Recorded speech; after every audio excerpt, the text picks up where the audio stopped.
Welcome in, everybody, to a new episode of All Things NBA A to Z, your favorite NBA podcast presented by ballslife.com. Ready to do NBA redraft. 2022 NBA draft, a great class, in my opinion, to redraft because of everything that happened at the top in this year's draft, not knowing who was going first until minutes before the draft was fun.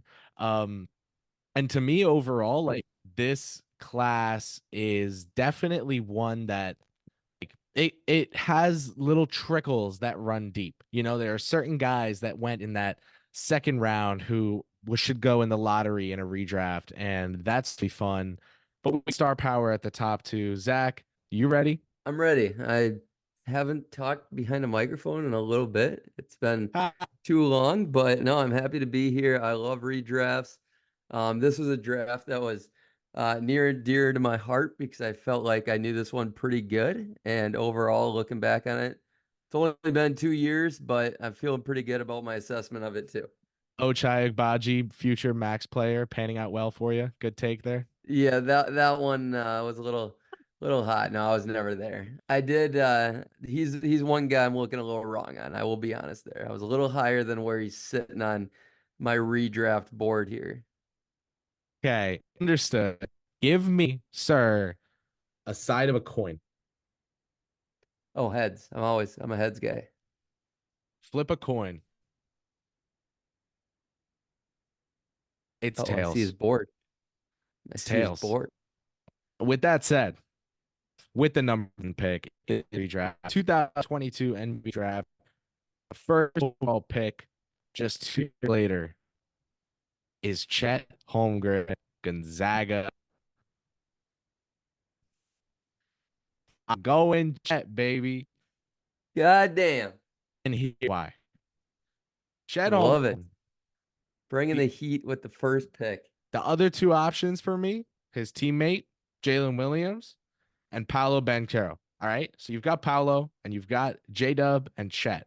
To me, that's the top three we're dealing with here. And I'm going to get two of those no matter what. So I'm happy. Right. That said, J Dub, incredible basketball player, somehow underrated, um, going to be, or rather, I'm as confident about him as I am so many other players that one day they have like an amazing chance of being a top contributor on a championship winning team. This guy just, whatever cliches, plays the right way, switchable, versatile, you name it, right? He's great. Paolo Banchero, I think also right now a little underrated by the analytics community, overrated by the eye test community. The fact of the matter is, as a number one option, he almost made it out of the first round with a young team against Donovan Mitchell's Cleveland Cavaliers, and he did so very inefficiently.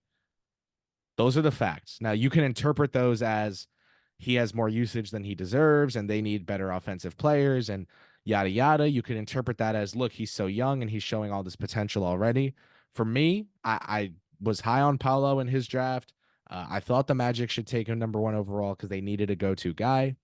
But that said, high usage scoring players, especially in the modern NBA, bigger players that can pass, shoot, and dribble are becoming less and less unicornish. They're becoming less and less unique. But what makes the world go round right now is legitimate rim protecting stretch fives. Usually you have to pick your poison. Miles Turner isn't a real 3-point shooter. Isaiah Hartenstein, definitely not a 3-point shooter. Go to the other end of the spectrum. Cat, not a rim protector, right? So the stretch fives out there that people players that people consider stretch fives either lose that tag at some point, like Hartenstein already has, or they get moved to power forward, or they float right down that middle line like Miles Turner. I think Chet Holmgren is on the Porzingis path, the good 3-point shooting, good rim protecting path. Those are unique players. Those are hard players to come by. I bet you I'll have an easier time finding a Paolo on the market than a Chet. I'm going Chet 1.01.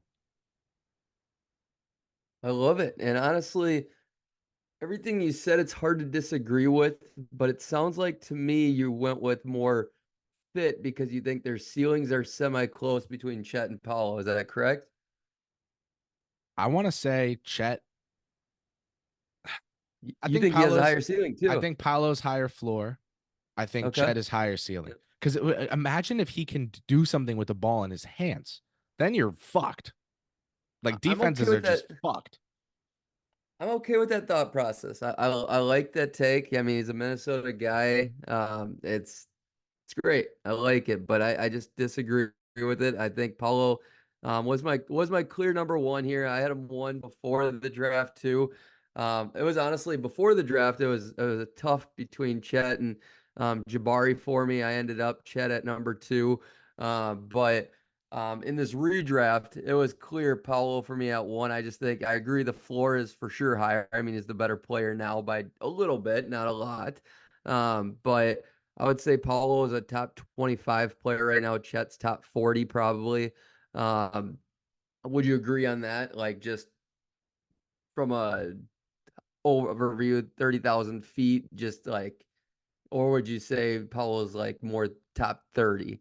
I mean, this is just off the cuffs. 40 is You think he's fair. closer top 40? Wow. Okay.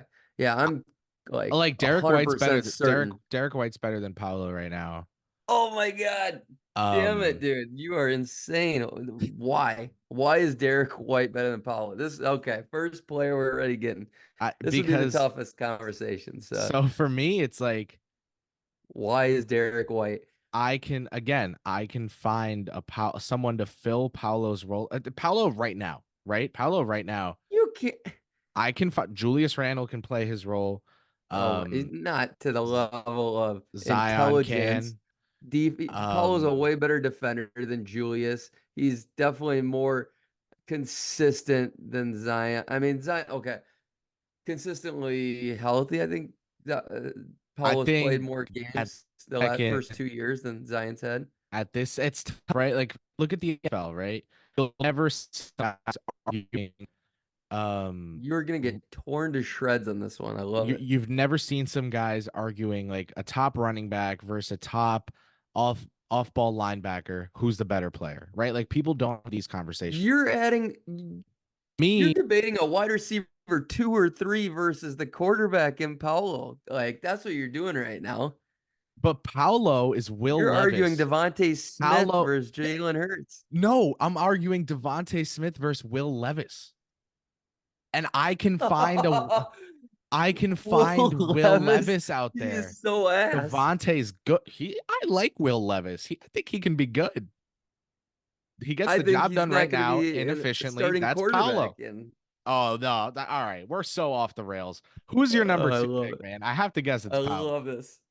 I have to guess it's That's Paolo. how we needed this to start with the flaming hot takes. It's been a minute, but that Derek White, Julius, oh my God, Zion, I can understand a little bit at his peak to Paulo. But anyways, Oh, that's uh, easy.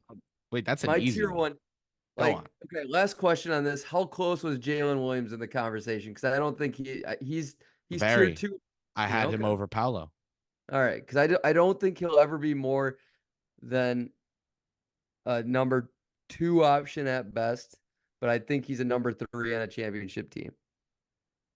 I'm Like, less I think in concerned order with for the Thunder offensive to win role. this year, I Like think he's Chet's so got to be good on number two. defense. He's so good on defense. I don't care how many points per game. Like I love that I you say that. the NBA right now is about winning closeouts. Like I think macro, that's what it comes down to is can you win closeouts? So you see players like Gary Trent Jr. go unsigned for weeks and weeks because when it comes down to it, teams don't trust his playmaking off the dribble. That's okay, right? But look at Quentin Grimes, right? This guy's getting traded around the league. He's an amazing three-point shooter, amazing defender. But every time he gets closed out hard on, he doesn't go in and score. He drives to the rim and dumps it off to a big.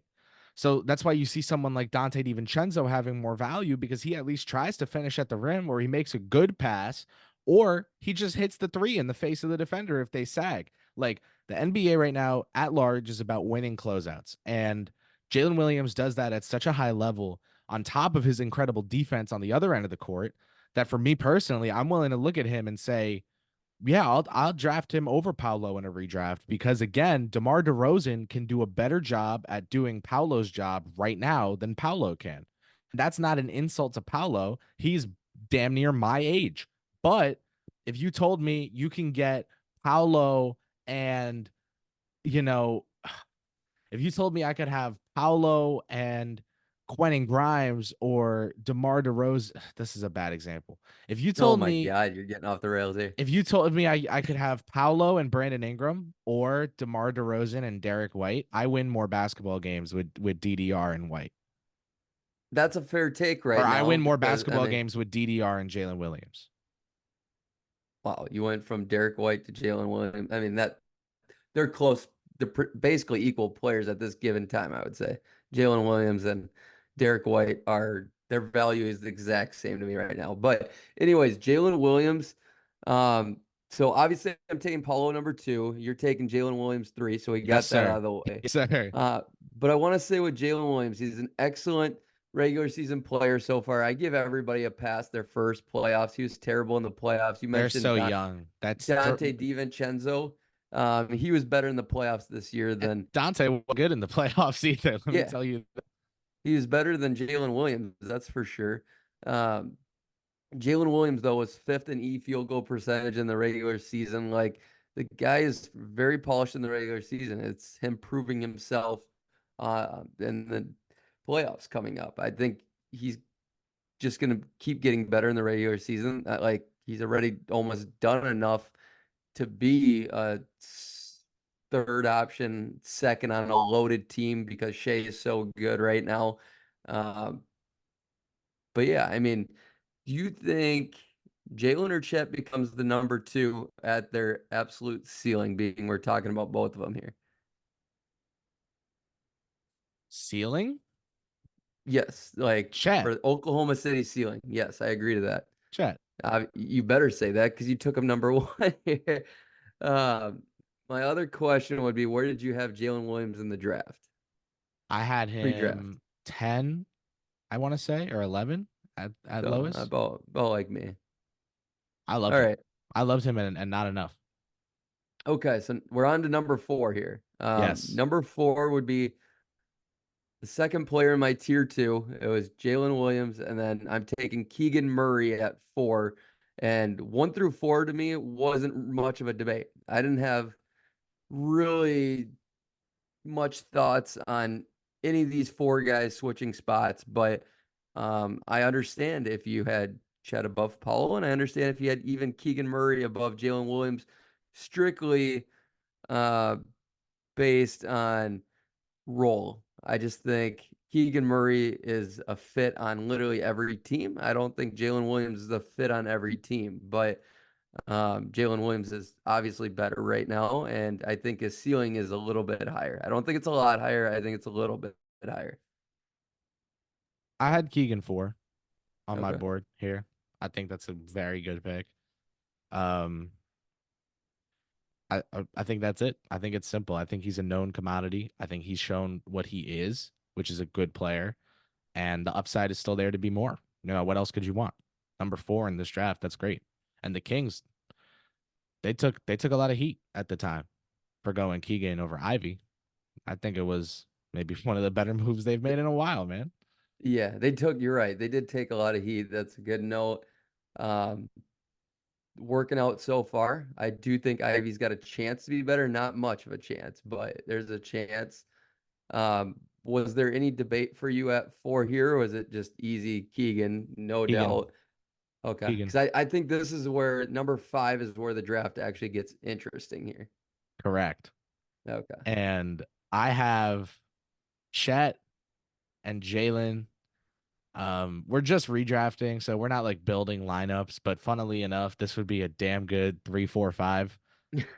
I'm going Jabari Smith Jr. here with this pick. Um, I think he's good. I think he's better than some people think. He's shown defensive stuff that I wasn't like expecting to show this soon. I thought that was like a super long-term upside play thing with him, that the offense would really be where he, was shining early on. I've been impressed with him. I've been more impressed with him defensively than offensively, just because we expected offense from him. Um, Offense has been solid. It's been okay. Nothing groundbreaking. He's not saving the world by playing basketball. But I do think that when you take a look at him statistically, especially given, he's on a Houston team where they had some injury misfortune last season, um, you can kind of excuse what is a not stellar statistical, like an analytical profile. Not statistical, more analytical, I meant like EPM type story. But I do think that he has the athleticism, size, frame, all the tools, right? Just tool talk right now. It's like the physical equivalent of bag talk. I know it's not everything. It's just, sexy to talk, but it's not the be all end all. That said, I do think he can make some more strides defensively, unlock more offensively as a result of being on a better team. Reed Shepard should help him out there like this season in that regard. Um, so I'm gonna go with him here. I guess the worst player I've drafted so far easily, but you know, upside shot. That right? That's where we're at. Yeah, so I had Jabari Parker. I mean, Jabari Parker. I always freaking say that. Jabari Smith 6 on my board. Not who I would have taken at 5. So it's nice I'm getting a steal here. But a note on Jabari Smith Jr. is I think he's a very mature person. I think he's grown a lot personality and just mentality wise from year 1 to year 2. Statistically across the board is exactly what I want to see. Honestly, people don't talk about him enough, but he went from 40% to 45%, 30% to 36 for three, free throw 78 to 81, points per game 12 to 14, every single category across the board. I mean, he's even averaging 8 boards last year. Like he did that all in 31.9 minutes. The guy is getting good and it's flying under the radar because his team is loaded and he's kind of like hidden on that team. Do I think he's going to reach his full ceiling on the Houston Rockets? I'm not sold on that. I really am not because I think there's so many players on that team that still need to be developed, still need opportunities. I'm really worried about the Houston Rockets in general. It's a great problem to have, but I just love their talent like 10, 12 deep, honestly. And it's going to be interesting. I think Jabari Smith, his ceiling could be as high as even like a Jalen Williams. I think it's that high, but his floor is much lower because of his situation a little bit. But the good news is for Jabari Smith is I don't think he needs the usage like a Jalen Williams or the guy I'm taking at 6, Benedict Mathurin. And I would have taken Benedict over Holy, Jabari. Yeah, I mean, maybe a little bit of a hot take, but I still love Benedict ceiling. I love this I player. I get it. love his mentality. He's it's another situation thing, okay? Him like all these guys from 5 on. Benedict Mathurin and Jabari Smith Jr. Do I think they're in situations to maximize their ceilings? I'm not sold on either of them, but I love them as players. It's just will they get their true opportunities to be maximized? Yeah, I wouldn't have taken Mathurin in the top 10, I don't think. Holy shit. I hate you. No. Dude, this is your Norm Powell vibe, man. These empty Oh calorie my God. scorers who can't Dude, who can't guard a lick, can't guard a lick, and the points you're per game are overrating there. Jalen Williams defense. You're underrating Cap, Ben. I mean, cap. I love it. Listen, I think Mathurin again has the tools, the athletic ability, the time, the potential to become 3 times the player he is right now. And I mean that literally.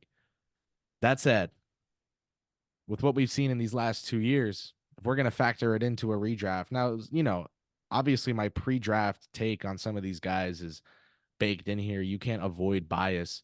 I had Mathurin at like 8 or 9 or 10, good somewhere for in you. that You're that looking good that on that. late top 10 range.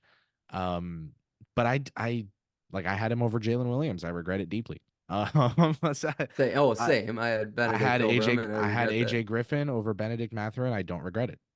So like, I think maybe that's about where I'm at. Um, yeah, I don't know. Wow. I wouldn't have taken Matherin in the top 10. I would have taken one of his teammates before him. Yeah, I know you would. That's fair. I'll give you that one. Um, so yeah, shout out Canada.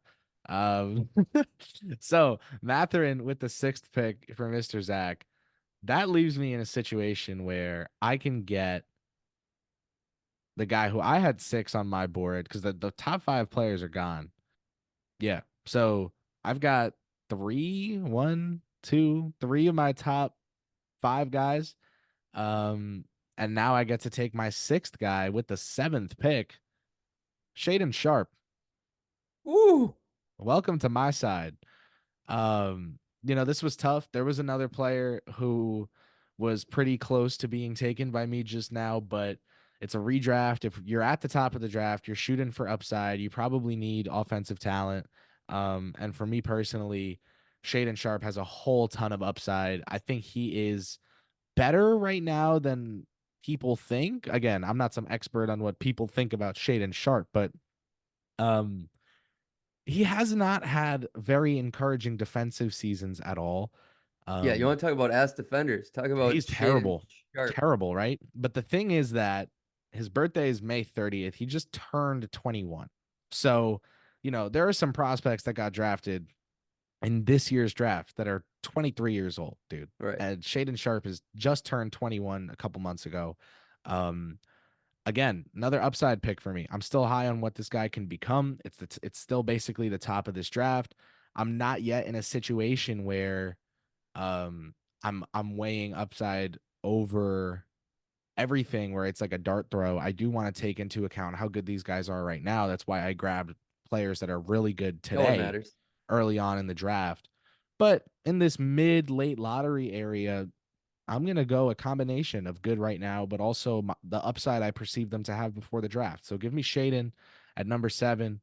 That's an easy call for me, even though there was someone else that I was considering. It was like when I really thought about it, it wasn't much of a debate. And this sets you up to pick at number 8, Ryman accidentally. Shout out Chris Move. So that's going to be our biggest disagreement of this whole thing. And I'm okay with it, to be honest. Like, I think number 7 that you just took Shaden Sharp, and he went 7 in the real draft, all the way down to, I'm going to go 17, 18. Like, could be interchangeable. I think it's that close ceiling wise. If you're just still shooting off ceiling, and I think that's still the most important thing. But in a redraft, how good they are right now, even though it's only been a couple years and they're young and anything can still happen. Yeah, you got to take that into consideration. So I'm okay with that. But like Chin Sharp is a guy that's been getting his opportunity. He's getting the minutes. His efficiency went way down from 47 to 40, 36 to 33. Got better at the line, but then the counting stats went up, which is good. So we just got to combine those. And I think the whole situation in Portland is okay for him. It's not great again. And I think it's just like a hodgepodge of bad fits Yeah, almost. I mean he's super inefficient, and you can point to the fact that analytically his defense improved a great deal to the point where it's still under league average, even though he improved so much. According to EPM, dude, he was a third percentile defender his rookie year. Second season, a 43rd percentile Listen, defender, which is still below average, but it's much better. And obviously, he got to play with Tumani Kamara, with Duop Reef, but you know, I love both of those players. They're not going to like hide you that well at this stage of their career. So, with all that said, there's enough like fruit left on this tree, in my opinion, where it's worth taking a bite at oh, the apple. I don't his fucking ceiling's still whatever pretty high to me. It fruit is. analogies you want to run there. That's up. I'm out of them. His ceiling's still pretty high to me. I just don't think he's gonna hit it. But last thing I'm gonna say on Shane Sharp is he was 15 on my redraft board. And Mm, so number 8 now that we're on, I'm taking my number 7 guy on my board, and that's okay. Andrew Nemhard. And that's mostly, Wow. I think he's got a semi-low Damn it. ceiling compared to a lot of the, yeah, because you're talking high of him. semi-low ceiling to me, but he's got an extremely high floor. I think he's really damn good right now. You could argue he's the fourth best player right now. I had him 8 on my redraft board. So you got him at 8. That's a perfect pick. Um, was there anyone really close, or was he kind of like a standalone, like easy pick for you? You don't have to say who it is because I'll take him. You know I For will. sure. Yeah, yeah, for sure. Like I said, number 7 all the way to 15, 17-ish were debates. They were conversations in my head, but Nemhard strictly because he's so good right now compared to the rest of them. I hear you. Go His for it. ceiling, though, do you think it's close to Emmanuel quickly? You know, I guess yeah. Even though I don't like that, I would say quickly I'm not ceiling is saying higher. like you don't like the comp. You're saying he's got a Oh no, higher we're not ceiling. talking play comp. We're talking like level Yep. of play, right? Yep. Okay. Correct. Um, sure. Yeah, ceiling. They're both smaller. Yeah, yeah, sure. Why not? Sure. I like that. So how do you think statistically he's going to grow in Indiana? To be honest, I think it's going to be tough. I think he talent's gonna rise to the top on a team that's trying to win. And he goes along with Halliburton and Siakam really well. So I think it's gonna be easy for him. If I were them, you could start Nemhard Halliburton for like years to come. Like that's gonna work for you. So um I if your talent upgrade presents itself, obviously you have to do your due diligence, but I think your backcourt's set for years with those two. Um I, I'm fine with that take. I mean, I if he's definitely on the think he's a. floor, he'll be impacting the game. Defensively, you name it. It's going to be interesting. We should almost put a side bet on who has a better career between him and Benedict Mathurin because I'm still on the Oh, it's Mathurin easily train. Nemhard. We'll agree on a bet after this. It is I love free money, dude. I It's love long-term bets and giving free Nemhard money. Nemhard was an 88th percentile defender last season for EPM. So No, he's yeah, way better defender right now. I'm he's not arguing. he's gonna on a winning team, bro. He's gonna stay on the floor, impact winning. You can play Matherin off the floor right now, off the court. So, yeah, I don't know. Matherin, All right. offensive EPM, 41st percentile, defensive 14th percentile. Overall EPM 25th percentile, meaning that 3/4 of the league is better than him at impacting winning basketball. I just like those. That's not forever. I Again, disagree with that statistic, he but turned uh, 22 a month ago. Actually, half a month ago. What are we famous birthdays now? Anyway, he turned 22 like half a month ago, and uh, he has a lot of room to grow. But for me, Nemhard, I don't like. It's not. Nemhard's 24. We'll No, do Pacers young core debates another time. Shout out Jarace exactly. Walker. With the number 9 pick, I'm going to go with Tari Eason. Bring me another Houston Rocket. This guy I had top 10 on my board before the draft. Same. Um, Item number 7. I loved what he would turn into if he never became good offensively. I was like, you could put that guy on the court. He'll lock up your favorite wing. And because of the tools, again, tools with a Z, upside shot there. But like when you look at that, you think to yourself, this is like a coach's dream, is a guy who's a hard-nosed defender, long, rangy, physical, strong. And like long and strong defenders are like NBA coaches' dreams right now with all the switching that's going on. The fact that offensively there's like I think like half a cup of juice to get squeezed out of there, like not enough to really, fill you up, but enough to keep you interested. And so like I could see people getting a little crazy with the comparisons to other players in the NBA in terms of what this guy can be. Obviously, more you want to talk New York Knicks as examples, more in the OG Anunoby direction than the Mikal Bridges direction because you're thinking less on ball stuff, more defensive versatility. But he's stocky. Like I think he could. There's a world where he lives up to that. So for me, I'm going to go Tari Eason. He was the 7th player on my board. So to get him at number 9, good snag. I'm mad you took him, but I'm glad we're on the same page. He's number 8 on my redraft board, strictly based on opportunity. Because if his opportunity was as good as everybody else, I would probably take him number 4 over Keegan Murray. I still think his ceiling is that high. I mean, based on mentality, and this guy can literally, I think he can do it all. And I just think he's very well rounded. I think he was pretty polished coming out. I just think, again, he's on a loaded Houston Rockets team, and that's kind of why he's number 8 on my redraft board and why you're taking him number 9 here.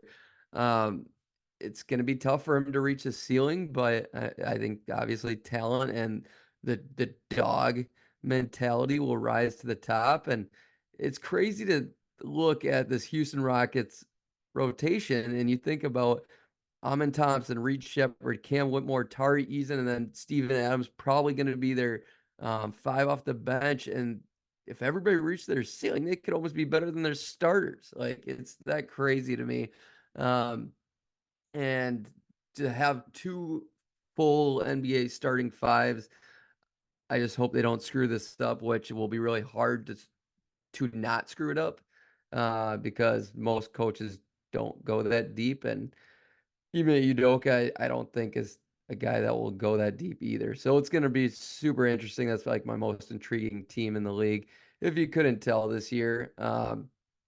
Tari Eason, I mean, I think he given like a great opportunity, I will go on to say like he could have a top 20 to 30 player ceiling, but it's not there right now. That ceiling's not there because he doesn't have the opportunity. Like, is that hot or Uh, I hear you, but the number is a little, you know, it's it's spicy for sure. very ghost pepper, dude.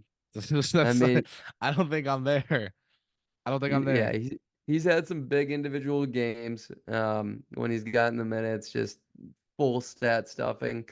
And then even in the Drew League, he's gone and dominated. Like, had dropped 45 in the Drew League just a couple weeks ago, 45-10, 3 blocks, like nasty business. But anyways, my number 10 pick on this board is going to be my number 9 guy. So I'm getting a little bit of a steal here. I'm taking Jaden Ivey. And I think Jaden Ivey's really raw. I don't think he's that great of a player right now. But I think he's going to be one of few guys that will have an amazing opportunity. I think they're going to give him plenty of minutes here to see what he's made of. I think he can fit next to Cade. I do believe those guys can play together and survive in the backcourt together. I just hope it works out. I still really like his ceiling. I just think the skill set and the fit needs to be developed between him, Cade, and Thompson more than anything. But yeah, I still really like Jaden Ivey. He was probably top 6, top 5 for me pre-draft. Definitely dropping pretty quickly, but no, I still think he can reach all the potential I saw in him pre-draft. I really do. I feel like you when I go off on a whole rant and you're like, I don't know that I disagree with anything you just said. Like um I don't know that I disagree with anything you just said. Cool. I love I, it. I do think it's optimistic. Um, Very. but that's good. You know, what else do we have going on? We're just sitting I here and mean, shit he's on guys. I love super it. young. Exactly. Super young, student of the game. It's in his Ooh, blood. eh, facts. The W, yes, it's tough. It's the jersey, the whole jersey thing when he got drafted. Like that was very cool. Um, so yeah. I Anyway, mean, he's played 74 and 77 games too. Like, the guy's got his reps and he's putting up the counting stats except decently well. It's just Monty, get a little man, more efficient. And loved playing that guy like 9 minutes. So some of those games, you're right, that I coaching change could matter. Could think it matter. will matter. I think it will matter. All right. So 10th pick, you went Ivy from the Detroit Pistons. Jaden Ivy. I'm going. to go with a Jalen from the Detroit Pistons. Give me Mr. Duren, the rebounding god of the future. Um, I don't know. Andre Drummond as your floor sounds pretty good to me. I feel like that's a fine take. Um, assuming he figures some things out defensively. Not an amazing player right now, Jalen Duren. Again, for the 16th time this mock draft in just 11 picks. That's okay because these guys are still young as hell. Um, we're not worried about that too much. You're looking at Duren, you're saying, all right, this guy, season 2 was a 75th percentile offensive player, defensively not good, and defensive EPM is most accurate when you're dealing with centers. And his is not pretty. He's 41st percentile. So over half the league is better defensively than him, allegedly, according to EPM. Not the Mhm. be all end all, of course, but it matches with my eye test, which is this guy's lost out there sometimes. And sometimes he makes a great athletic play. That's okay, right? Reminds me a little bit of Eve Misi out of this most recent draft class. Don't think he would be an amazing center, defender, rim protector from day one, but his athleticism is so awesome that he'd make up for a lot of miscues with an amazing, block from behind, recovery block. Um, so yeah, I'm gonna go with Jalen Duren here. I'm gonna do so pretty easily. I had him, I think, 8 on my board in that draft, and I had him 9 on this board. So pretty stagnant there. Number 10 on my board was Jaden Ivey, funnily enough. So I'll have to go into the well a little bit for my next pick because I have an inkling of who you're gonna take next.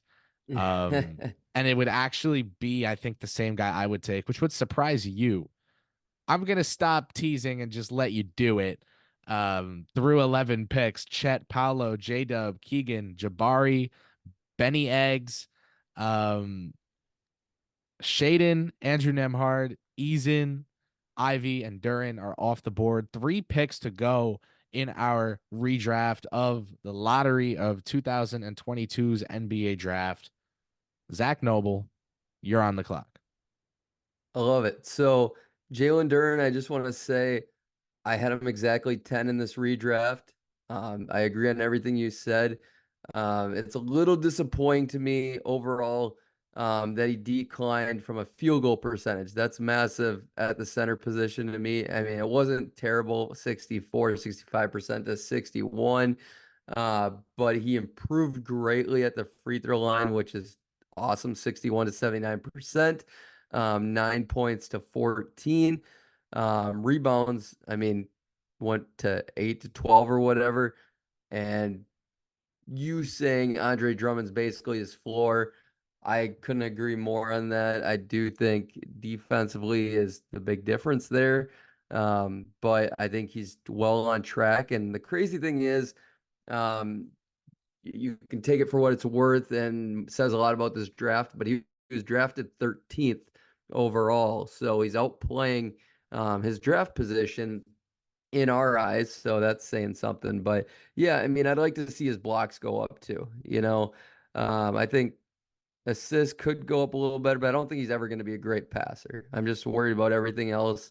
Um, so I think he's well on track to be a starting NBA center for a very long time. But any more than that, like, do you see him more than just a good starting center at his ceiling? No. I But think things there's change. a universe that we might be living in where sometime in his career in the like distant future, he's on some team where like 3 guys or 4 guys make the all-star team. And he would be one of them, but like I just don't see it. Like I don't see it. Can he be better Jarrett Allen? Yeah. Is that There we a go. $35 million per year player to $38 million? You know, No, I overpaid. technically, because that's what Allen got. If you adjust for Right. inflation, like 6 years from now, it'll be like 38 a year or whatever. But Allen's good. I don't know if he was worth that deal. I think you're splitting hairs, right? Because if you're Cleveland and you have all your chips pushed in, you need to make that move if you can't upgrade him, or use him to get someone else. That said, Can Duren get that deal one day where he's making 36 million a year and everyone agrees he's overpaid, but the check's still cash and he's living life? Like, sure. So good player. Will should be a good player. Lots of athletic potential. Would you would you rather have Jalen Duren at his contract number right now or Jared Allen at his number for the Cleveland Cavaliers? What's my team trying to do? I mean, your team's trying to win sooner than J- later, but Jared Allen then. yeah, it would be a tough debate for me. It really would be. Depends what my other options are in Cleveland, else I could bring in. But if I can't bring anybody else in, yeah, of course I'm taking Jared Allen. But if I can upgrade Isaac Okoro and maybe get another better starter in there, I'd love to keep Duren. I think yeah, the number's way worth it to me. But yeah, this next pick, super easy. Don't think it's much of a debate unless you like somebody's ceiling better, but this guy's floor is so high. At number 12, I'm taking Jeremy Sohan of the San Antonio Okay. Spurs. Okay. That is That's not not who who I you're thought you were thinking? going to take. That is not Wow. who I I thought you know were who going to you're take. thinking now. I know who you're thinking. The vacuum. Sure. Maybe. I haven't heard that nickname. Well, to talk about Sohan first before I don't let my bad jokes ruin your pick there. Why Jeremy? Go in on that. It's his high floor. I mean, he's such a good defender. He's all defense. Now, I don't like his ceiling really much at all. I don't think he's that intelligent of a player. Yes, that can develop and grow. Um, 3-point shooting, will it ever come? Doubtful. I mean, he shot 3 attempts at 31% last year. He grew a lot. I mean, he went from 24 to 31%. That's saying something. But his field goal percentage went down. His free throw percentage went up a lot. That's beneficial. That's very good. From 69 to 77. I couldn't believe they played him at point guard for so long. That just blew my mind. It Like, was out of necessity. yeah, I was a wash pop just trying to, I don't know what he's trying to do. Just be an idiot. I think I it was think Joe he's an Biden NBA running the San Antonio Spurs is what it was. he's an NBA coach who was trying to get the most out of his team and thought that Really trying to get the most when out of it. he looked at the options for facilitators, said, Wemby's such a ridiculous play finisher. I'm gonna put in um the guy who I think can all right, who would have been better? Like Trey Probably Jones? 25 coaches throughout the league. But No, yeah, Trey I'm Jones. I saying mean, instead of Sohan. I mean, shit. Devin Vassell might have been even better, and that's not saying anything at all. But yeah, Trey Jones for sure. But they got Chris Paul coming in. That's amazing. Like it's 1 year. Um, but I mean, 1 year of Wemby, shit. Time flies. Expedite the growth. But the year's over. It was just ugly. I think Pop's been washed for a while, but hey, that could change. I mean, but like Chris Paul's gonna make him look really good this year. I know he is. But maybe Chris Paul's way too washed to make him look good this year too. So that could be a thing as well. Um, who's their backup point guard now? Is it still Trey Jones? Yeah, and he'll be good at that. Yeah, I think he'll get a Chris Paul boost out of it. So that could be helpful. Any other notes on 12 before? No, no. What do you think his ceiling is? Because I don't think it's Uh very high. I just think it's a good starter. I think in theory it's high. Um, Mm, you think he's that raw? I know. Um, Ceiling, mm, Don't choke on it. modernized playmaking Aaron Gordon. Like As he covers up his mouth so we don't hear. Aaron Gordon has a little bit That's a of like fair take. throwback big to him. I think Sohan would be like the We're talking ceiling, right? Like Yeah. Aaron If he reaches Gordon. Aaron Gordon's ceiling, that would be excellent. That would be excellent, but that's not bad. Not bad comparison. I can dig it. Okay. All right. 2 picks left. I make the first one. You make the second one. For me right now, this is actually kind of easy. Matherin was Mm. 15th on my board. Sohan was 13th. Um, I'm damn. Dyson Daniels has been really good, and that's who I meant by the vacuum. Um, Dyson, bad joke. Anyway, but That makes sense. this is a redraft. If this is a redraft, and if I'm thinking to myself, screw it, this is my podcast, and I can lean into my biases however much I want. I'm going with Yeah. Mark Williams, baby. Give me the big man from the Charlotte Hornets. Holy shit, I wish you could see my screen. That's who I got. 90th percentile offensive EPM in his second season. The kid is 22 years old, and like a half. Um, Again, we should be sponsored by like famous birthdays or some shit for these episodes. Mark Williams, there's untapped potential there. If the defense, which it should in a drop heavy league, come along to the drop heavy is inaccurate in a league where you can get away playing mostly drop. I think Williams can be really impactful defensively. Offensively, it's all there. Just got to put the puzzle pieces together. He made marked improvement from year one to year two on the offensive end of the floor. Defense, I think results were not as amazing, but the results didn't show improvement defensively, but I think like on a play by play basis, it was there. I was high on Mark Will. I want to say I had him like lottery, fringe lottery in that draft, pre draft, and that's where I had him. I had That's him not high on him. That's where he went. 12th on the high on him, but I'm not I I'm was not high I'm on him. not debating these semantics. To me, high on someone means you think they'll have a good career. I think you're baking in Okay. relatively. Yes. But I was, yeah, no. I like him a lot. Dyson Daniels was in consideration here. AJ Griffin was in consideration here, but from what we've seen in these first 2 years, I think Mark Williams has shown the most in terms of edging past those other guys. What do you think? It's great. I agree with it all. It just was unfortunate. We only saw 43 games year one, 19 year two. That factors in a little bit for me. I had him top seven pre-draft, top eight or something. I had him over Jalen Duren. I was higher on him than Jalen Duren. I still think his ceiling is higher than his. But yeah, the games played is an issue.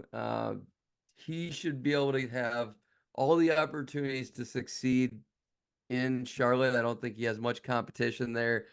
Uh, I still think I want to see more shot blocking, but I feel like But he's he showed deterring flashes. drives, right? That's Right. okay. That's No, enough. Yeah, he's just done deter. And everything. he's such a dog of an offensive Yeah. rebounder. Dude, give me that guy. I would love to have him on my basketball team as a backup big right now. And he's Yeah, young. like Durant and one guy you haven't mentioned, which is insane, Walker Kessler, Oh, who's the best he defender of all of them. he was Uh, 16th on my board. all right. So all right, I'll just get into it. That's who you Yeah, taking? Mark Williams was 12 for me. The guy you mentioned that didn't have in my lottery was Shaden Sharp. I had him at 15. So here's the argument. I get it. I get it, but still Yeah, shaking my head. But I I get it. had Walker Kessler 14. So he's not going to make our redraft here. And I'd be okay if you take Walker Kessler way higher because I think he's that good already. I just don't think his ceiling's very high. But number 13 for me was quite easy. I just think he's going to be relied on a lot this year. He's my guy. Um, his ceiling's really debatable. It needs to be way more consistent overall, but he's a dog. Christian Brown. Um, Yeah, like his ceiling's not comparable to Shaden Sharp. I just like him as a play. He's a better player right now. It's close. It's pretty close, but I just think he's more impactful. He's a two-way player. I think he's only going to get better in Denver. I think his opportunity is great. He fits with everyone. But yeah, I Him and mean, someone else in this draft class, Peyton Watson, man. yeah, no, I have Peyton Watson down at 21. Like Dyson Daniels, you brought up. Um, he's 22 for me. I had Peyton Um, 17. okay. So with that said, kind of to put a bow on this, I had Christian Brown 13, Walker Kessler 14, Sharp at 15, Vince Williams Jr. 16, AJ Griffin I 17, had Vince at Jaden 18. Hart. Respect to you, sir. All right, A10 basketball, good. baby. Hardy 18, Jovic 19, and then Ochai I got at 20. I had AJ Griffin 14, Matherin 15, Kessler 16, Watson 17, Vince 18, Dalen Terry 19, Malachi Mm, Branham 20, Laravia 21, Agbaji 22. fair. I think the biggest argument we probably had overall is Shaden Sharp, Shaden Sharp and Benedict also Mathurin, how Benedict Matherin, Shaden Sharp, and how and good then Paolo is today. I would still take Paolo number two. Or no, I would yeah, take him but number that's a three. I would take him number three, but you had him clear number one. So to me, that's a pretty stark difference. for sure. Yeah, it's gonna be interesting. I mean, because Who was your final you pick think officially? Am I a moron or did you never say it? I said Christian Brown. Oh my God. Okay, yeah. No, I am a moron. Okay. Good. Where did you have him again? Where did Didn't you have Christian Brown? 23. Oh Jesus Christ! You have Jake LaRavia over him? I did, yeah. What? Why? How? Um, Why do you hate him? I don't. I'll fully acknowledge that it might just be like he's on such a good team where so much is expected of him early that since he hasn't lived up to it, I have like an inherent bias against him. But for Mm, me, the thing with Brown is like, I'm not someone who I know that archetype of player is like everything, but I think it's getting to the point where, um, I think it's getting to the point where like we're seeing a lot of guys fit his archetype. His EPM, and it's not the only, but like it confirms my eye test of the guy isn't good right now compared to the rest of the league at that's all. not true at all, man. He's 3 and D, like, and he's pretty efficient. It's just like his numbers aren't that accurate to me. Like, His I true think shooting percentage is 55.6, which is 36th percentile in the that's NBA, which is That's not fine. efficient. But it's his free throw his percentage. It's his free throw percentage. He's 38 from three, 46 from the field. 3 point Uh, percentage, yes, he has decent marks, right? We go back to winning closeouts, right? He, to me, can't win closeouts at a rate that's good enough to demand any sort of usage. He does not take many shots at the rim at all. well, that's he Um, only averaged 20 minutes a game. He's I gonna get it. be up to 30 this year, I bet. He did So, not. It's to me, he's not winning closeouts at a rate high enough to me because yes, he can shoot from three, good. When it comes to getting to the rim and finishing there, he doesn't do it often. And so the sample size is small, the numbers are yep, diluted. I'm not saying any statistic that disagrees with my eye test is wrong, but I don't think his handle's there. Um, he's not a rebounder. Like I wish he played more like he was his size. Um, and I I think think that you're wrong on the rebounding, rebounding. I think he's a good rebounder, but I can agree on the handle part. Um, Let me ask you this though, because I think he's like probably the perfect answer to this question is like who has the biggest opportunity to rise and fall this upcoming season? I think it's him because he only had 20 minutes per game last year. I think he'll be the sixth or seventh man this year, and he's either going to rise up this list a lot or fall like a mofo. I want to say Kobe White is the answer to this question. Kobe Because White isn't even in this draft class, dude. oh, I thought you meant in the league. No, no, I'm talking this draft class. Okay. Then Ivy. Great answer. I'll give you Ivy that. can cement himself as bad or he can Yep. make a leap. Fair. Even if I don't think if he has like a not amazing season that I will be totally out on him, but like I do think that people at large will be totally out on him. His value will be tanked if he does not have a strong season. So yeah. All right. Chet, Paolo, J-Dub, Keegan, Jabari, the top five, Matherin, Shaden, Nemhard, Eason, and Ivy, the next group. And then Duran, Sohan, Mark Will, and Christian Brown, the 10 to lied 11 to 14 group. The lottery of the 2022 NBA draft has been redrafted. Please, who do you side with on the major debates? Tell Good Zach why he's ass. wrong. Um and who made the best Real pick? Who made the dumbest pick? Drop it in the comments. Even Spotify has a comment section now. I want to see y'all in there if you're listening on the audio. chirp us. Thank you so much for tuning in. We really appreciate you. Stay tuned. More episodes coming. Been staying consistent recently. We will have you guys covered with more redrafts, more Olympic talk, and everything in between. Off-season basketball. It never Oh, stops. teaser. Teaser. We got Orlando Magic player coming on next week. So stay tuned. Hey now. All right. I didn't know if we were gonna say it. Ooh, we said it. That's fun. Gotta tease it.